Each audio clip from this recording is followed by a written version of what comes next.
Seven Centis, as you can see, it's a micro-saving tool that's aimed for people who have a recurring income. It's going to help them not just to save, but also to stay committed to their saving plan. So at the beginning, we did some marketing research. We thought people want to save in order to buy an item or to reach a certain goal, but then we found that there are many emotional reasons as well. The first is that people lack the sense of self-fulfillment. The second is that we found people are feeling like they're worried because in case of an emergency, even if they just broke their phone, they don't know how they're going to pay for fixing it. Others felt they want to fit into the society or the community that they're part of. They want to hold the newest phone, they want to have an expensive watch. And then finally we found that a huge sector, which are expats, they travel from their country in order to make more money and save. But at the end what happens is that what they make is what they spend. They can't save. So we found a huge gap and we thought to fill it up with 7 Centis. So the user journey is easy. You download the app in the beginning, you choose your goals. Usually we try to make it only short and medium term goals. Then you confirm that you can pay this monthly payment. And then afterwards you start saving, and in the progress, and then you can track your progress, and at the end of reaching your goal, you can cash out the money. This is how the app looks like. At the top left, you're going to find the total money saved. On the top right, you're going to find the monthly due payment, which should be paid within this month. And then you have the list of items that you're saving for. If you click the add button, or the plus button, you're going to find 3 options. Either make transfers, add money, or add a goal to your list. If, for example, you pick add money, since currently we're working in Egypt, so these are the 4 options we have. 2 of them are adding using a credit card or debit card. The second is using a digital wallet. We had to put 2 more options because 80% of Egyptians are unbanked. So the 2 other methods we put were using ATMs. Some of the banks in Egypt have the license of operating an ATM where people can deposit money without them having an account within that bank.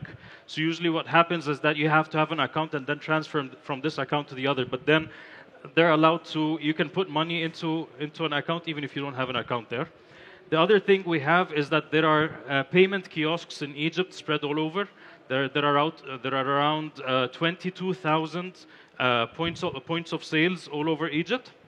One of the well-known companies in Egypt is called Fawri. So you can go to any supermarket or pharmacy, give them the money, and then you're going to find it showing up on your app. Once you put the money, you're going to see it over here in the total saved. Also, if you choose a target, you can pick one of the categories, you can fill it out, put a description, the target amount, as well as when you want to get this item. And you're going to find it added to your target list.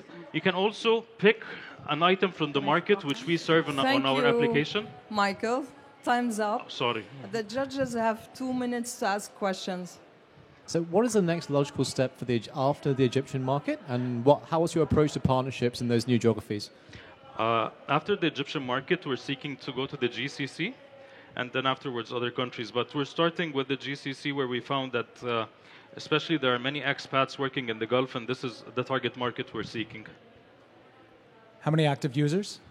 Currently in Egypt, we have some regulatory issues. So we only have between friends and family less than 50 people. It's like more of testing rather than actually working. And how many of those people, because this is kind of self-enforcing, these people actually have to make a proactive decision each time to fund the account. It's not an automatic withdrawal, for instance. No, it's not automatic withdrawal, but actually I didn't finish the presentation. It's a gamified experience, as well as having a lot of notifications coming up and pushing you to put the money in. Also, for example, if you stay committed to your payment, for example, for 3 months after each other, you get money as an incentive back to you. Don't you think a few banks are already providing these services, most of the services that you just mentioned?